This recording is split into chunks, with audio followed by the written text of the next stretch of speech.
Vamos em frente. Juvândia Moreira, presidente da Confederação Nacional dos Trabalhadores do Ramo Financeiro, Fintraf-CUT. Bom dia a todos e todas. Pedir licença para falar de pé. Meio que uma mania. Cumprimentar aqui o nosso senador, Paulo Paim, agradecer pelo convite e parabenizar aí por toda a sua atuação em defesa dos direitos e da classe trabalhadora. Na sua pessoa, cumprimento a todos aqui da mesa. Hoje eu presido a Confederação Nacional dos Trabalhadores do Ramo Financeiro e... sou eu que passo, né?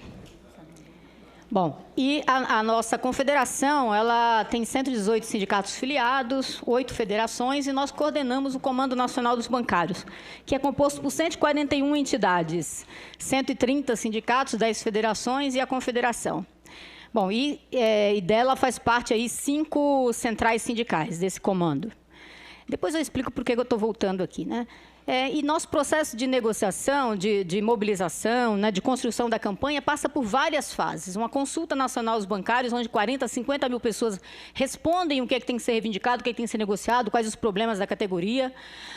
Encontros de banco, congressos de bancos públicos, conferências estaduais, regionais, reuniões nos locais de trabalho, assembleias de base e uma conferência nacional que fecha essa pauta de reivindicação.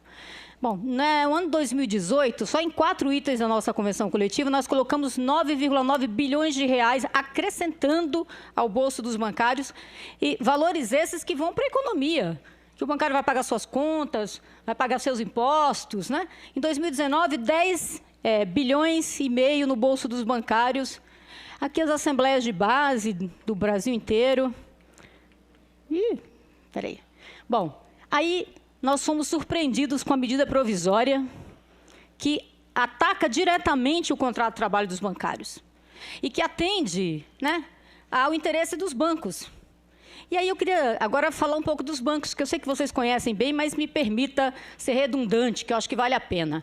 Os 5 maiores bancos, no ano passado, lucraram 108 bilhões de reais de lucro líquido em 2019, senador. 30% a mais que 2018.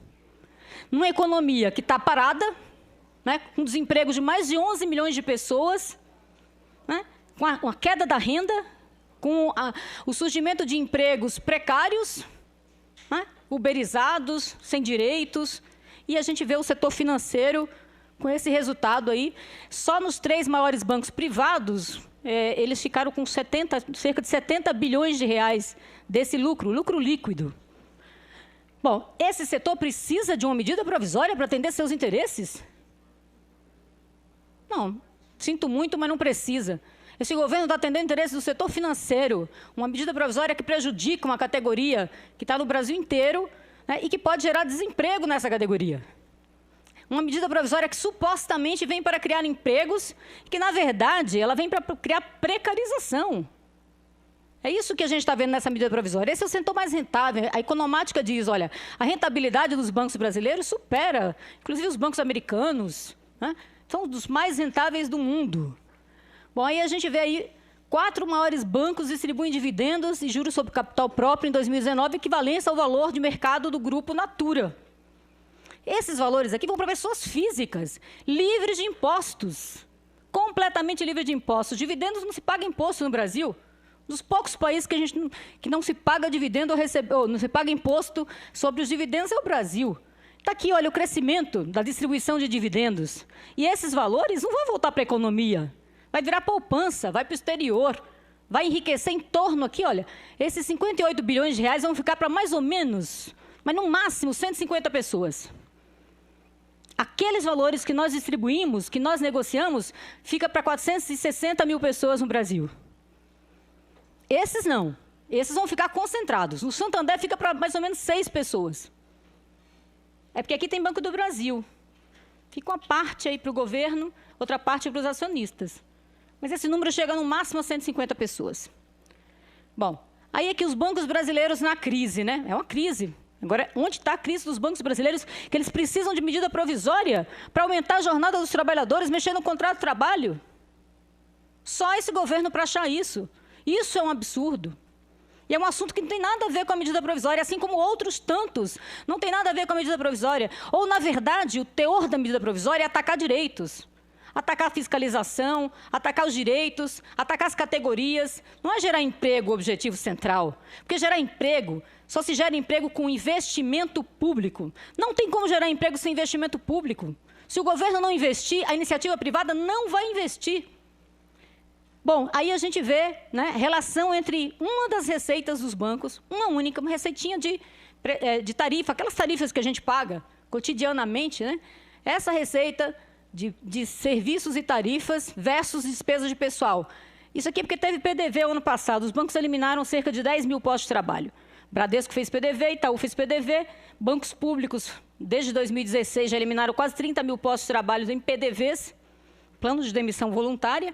Bom, aí você vê, olha, Santander quase 200%, só com essa receita, ele paga quase 2 folhas de pagamento.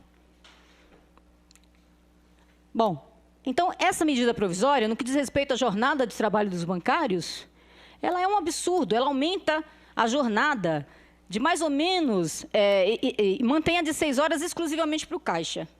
Né? E o relatório mantém isso na medida provisória. Isso significa que a cada 3 bancários, os bancos podem eliminar um posto de trabalho. Um posto de trabalho com o aumento da jornada. Né? Porque eles precisam, eles não lucraram 108 bilhões de reais para distribuir, né? Para gerar emprego.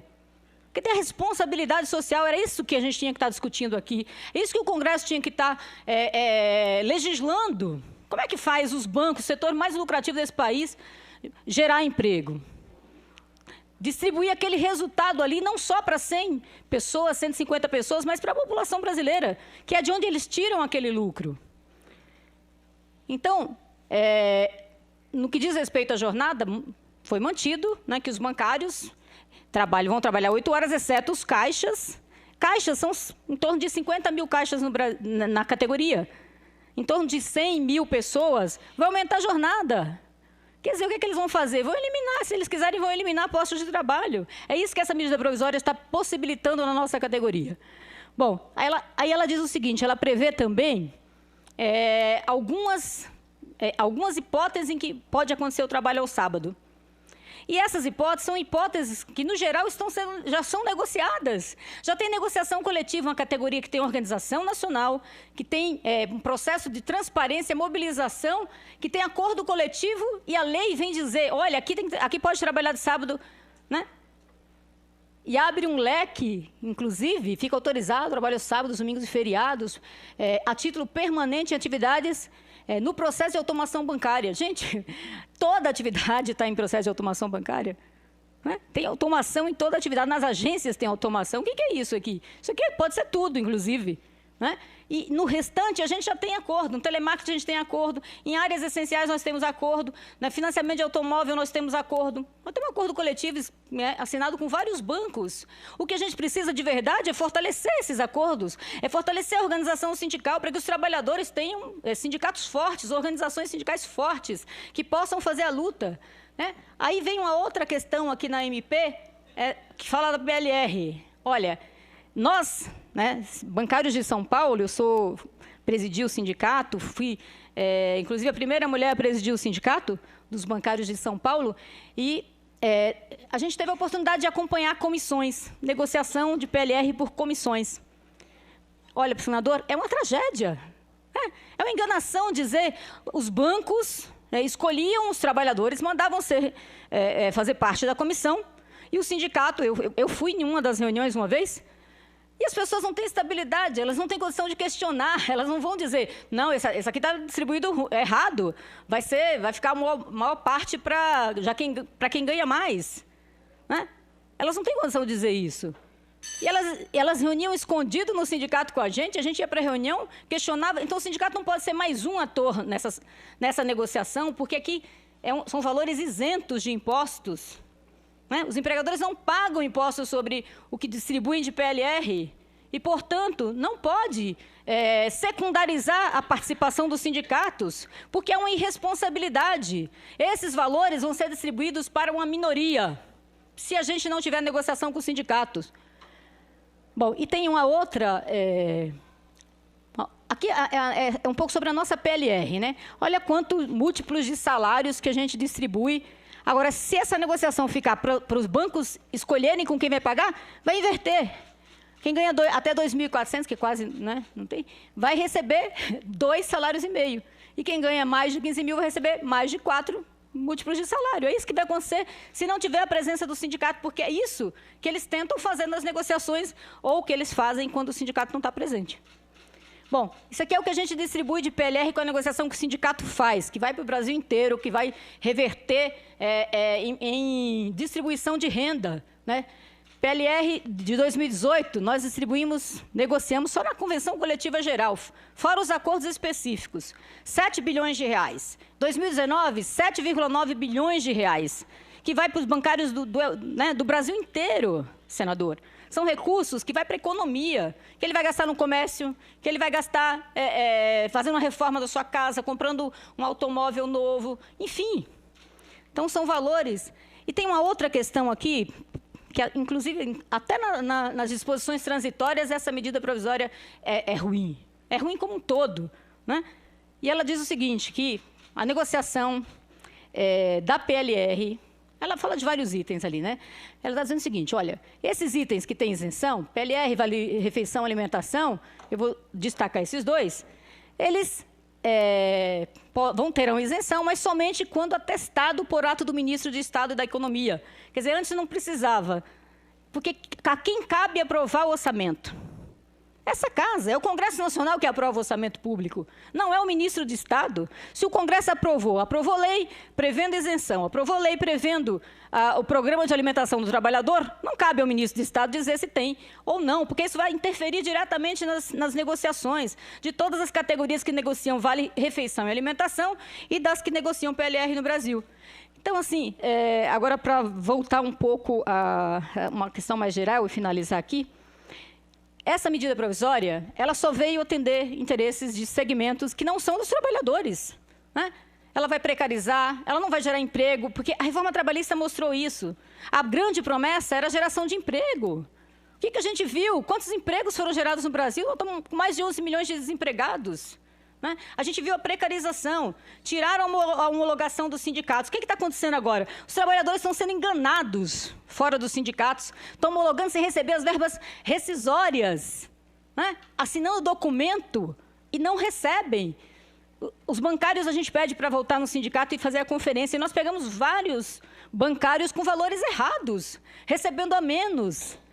Então, esse vai ser o resultado também. Essa é uma reforma trabalhista, é um aprofundamento da reforma trabalhista, que trouxe precarização, que não foi benéfica para o Brasil, não foi benéfica para os trabalhadores e que a gente precisa combater. Então, esse Congresso precisa combater essa medida provisória. E é a segunda vez que esse assunto dos bancários aparece numa medida provisória no ano 2019. Quer dizer, não é assunto de relevância e de urgência, esse ataque que ele faz a vários segmentos, né? Eu não quero falar só dos bancários, mas nós fizemos um acordo coletivo. Né? No ano passado, quando saiu a medida provisória, na iminência de ter uma greve, nós sentamos com os bancos e fizemos um acordo coletivo impedindo a implementação dessa medida. Né? Eles não podem implementar, o acordo vale até dezembro, mas é muito ruim que a lei, né, beneficie os banqueiros. É muito ruim, os bancos não precisam de uma lei para beneficiá-los. Né? Quem precisa de lei para beneficiar são os trabalhadores. Né? Esses precisam de lei para proteção, para benefício, para geração de emprego e renda. É isso que a gente precisa cuidar. E, por fim, queria falar aqui só para finalizar aqui a minha fala, sobre essa questão do seguro-desemprego e o abono salarial ser tirado aí dos bancos públicos. Realmente, se não fosse uma prática, eu diria que é um desconhecimento, uma prática de ataque às empresas públicas, ao direito dos trabalhadores, eu diria que é um desconhecimento. E o desconhecimento aqui é que, hoje, 40% dos municípios brasileiros não têm agências bancárias. Né? E, se não houvessem bancos públicos, esse número chegaria a 57%. Ou seja, tem 917 municípios no Brasil que só têm agências bancárias de bancos públicos, onde os bancos privados não irão. Não vão porque eles não acham atraente, lucrativo, não é econômico, não é rentável para eles. Eles estão nas regiões onde eles podem lucrar mais. né? Eles estão majoritariamente na região sudeste. Mas se você olhar a região norte do país, 63%, né, das agências bancárias são de bancos públicos. Na região nordeste, 60%, no sul, 55%. É só na região sudeste do país que os bancos privados são majoritários. Em todo o resto do Brasil, os bancos públicos são essenciais e fundamentais. E nós precisamos defender. Eu imagino a pessoa sacando o abono salarial aonde? Em que agência bancária? Em que local que eles vão sacar? Não tem nem banco privado na maioria desses lugares, né? A maioria assistida por banco público. É um absurdo esse ataque que vem sendo feito à Caixa Econômica Federal, o Banco do Brasil, o Banco do Nordeste, né? A Caixa Econômica Federal, se você olhar o lucro, uma parte dele vem da venda de ativos. O Banco do Brasil agora quer abrir mão, o governo quer abrir mão da BB-DTVM, que é a corretora mais lucrativa, que movimenta o maior número de recursos desse país. Isso é tirar uma perna desse banco, né? Tirar uma área fundamental e central para a existência desse banco.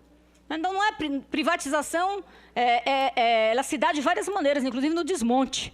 Então, o desmonte é direito, ataque às empresas públicas, ataque ao serviço público e agora ataque à democracia. Então, eu queria encerrar minha fala dizendo que nós defendemos a democracia, defendemos a existência dos poderes e são fundamentais, né? São fundamentais. E não teve um momento, né, de exceção, um momento que a democracia foi atacada, que a classe trabalhadora não tenha perdido direitos. Não existe direitos sem democracia.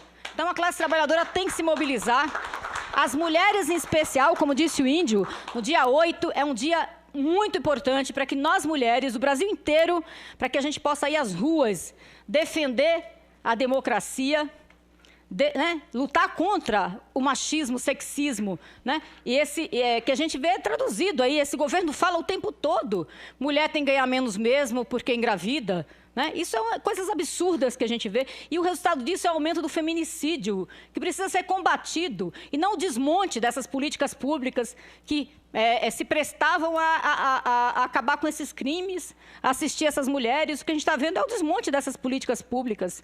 Então, é totalmente o contrário, e eu espero que essa casa rejeite essa medida provisória, devolva, ou rejeite esses itens absurdos que tem nela, que são quase todos, né? Muito obrigada.